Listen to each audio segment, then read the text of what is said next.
Hello दोस्तों, मैं नवीन Tanwar, CEO टेक्सपेस LLP. आज बात करते हैं उन बच्चों के बारे में जिन्होंने 12th कर लिया है और आगे वो ना तो गवर्नमेंट की प्रिपरेशन कर रहे हैं, ना कोई डिग्री कर रहे हैं, ना डिप्लोमा कर रहे हैं।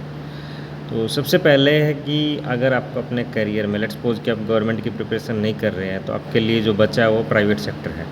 और प्राइवेट सेक्टर जो है आपका वो टोटली स्किल बेस है। और अगर आपको अपने करियर में आगे बढ़ना है तो ऐसे बच्चों के लिए ना बड़ी सारी अपॉर्चुनिटीज़ हैं। हम स्टार्टिंग करते हैं, लेट्स सपोज कि ऐसा कोई बच्चा है तो वो एक तो क्या है कि मैं प्रेफर करूँगा कि आप ना बीकॉम करो। बीकॉम में क्या आप अकाउंटिंग में जाने लायक हो जाते हो।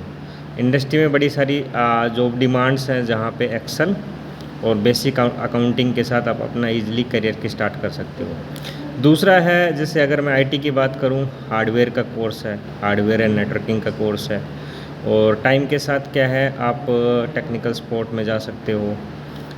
बड़ी सारी रिमोट जॉब्स भी इसमें अवेलेबल्स होती है। अब श्योरिटी नहीं है कि रिमोट जॉब आपको मिलेगा, बट ये है कि आप 3-4 साल लगाओ और उसके बाद आप ना क्लाउड की तरफ जा सकते हो, क्लाउड इंजीनियर की तरफ। क्योंकि उसमें क्या होता है कि जैसे आपका हार्डवेयर का कंसेप्ट क्लियर है, आपका ऑपरेटिंग सिस्टम का कंसेप्ट क्लियर है, तो आप इजीली इसमें डेवऑप्स की तरफ या फिर क्लाउड इंजीनियर्स की तरफ जा सकते हो। नेक्स्ट है वीडियो एडिटिंग का कोर्स। वीडियो एडिटिंग के भी बड़े स्कोप हैं अक्रॉस द इंडिया। बड़ी सारी जॉब्स ओपनिंग्स होती हैं और फ्रेशर्स के लिए कई बार क्या है कि जैसे रिमोट पे ही अपॉर्चुनिटी मिल जाती हैं।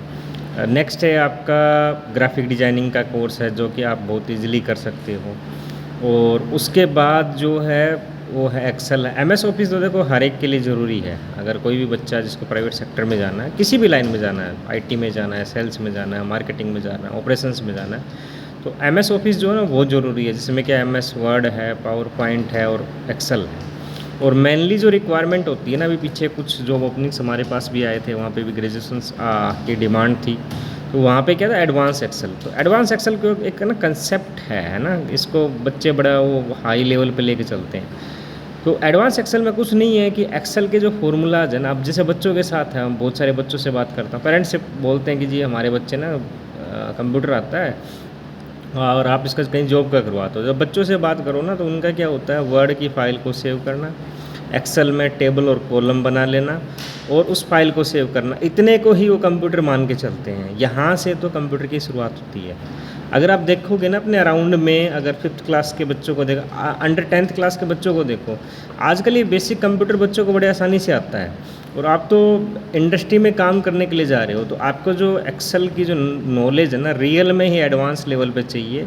और एडवांस लेवल पे कुछ ज़्यादा कुछ वो नहीं, बस फॉर्मूलाज होते हैं। अगर मैं बात करूं तो जैसे 100+ फार्मूलाज होंगे, 100 से 200 के बीच में फार्मूलाज, वही रेगुलर यूज़ में आते हैं। साथ में हमें डैशबोर्ड्स वगैरह बनाना और बेसिक अकाउंटिंग की समझ के साथ क्या हम एक अच्छी जॉब की शुरुआत कर सकते हैं। तो मेरा उन सभी बच्चों को जो कि ना तो कोई आगे डिप्लोमा कर रहे हैं, ना डिग्री कर रहे हैं और ना ही गवर्नमेंट जॉब की प्रिपरेशन कर रहे हैं, भाई अपने प्राइवेट सेक्टर में एंट्री करो, वहाँ पे अपने आप को तैयार करो। क्योंकि क्या क्या वहाँ पे आपको अपनी जो ग्रोथ लेने के लिए थोड़ा टाइम लगेगा, एक अच्छे सैलरी स्केल पे पहुँचने के लिए आपको टाइम लगेगा।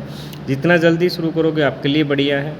बाकी क्या है कि बच्चों की अपनी खुद की चॉइस होती है कि वो किस सेक्टर को चूज़ कर रहे हैं। उसमें हमारा कोई इन्फोर्स नहीं है कि आप अपने इंटरेस्ट के हिसाब से आप आईटी में हार्डवेयर नेटवर्किंग को चूज़ कर सकते हो, आप वीडियो एडिटिंग को चूज़ कर सकते हो, आप ग्राफिक डिज़ाइनिंग को कर सकते हो, या फिर नेक्स्ट क्या है कि आप एक्सेल की तरफ जाओ और अपने आप को अपने करियर को शुरुआत करो। धन्यवाद दोस्तों।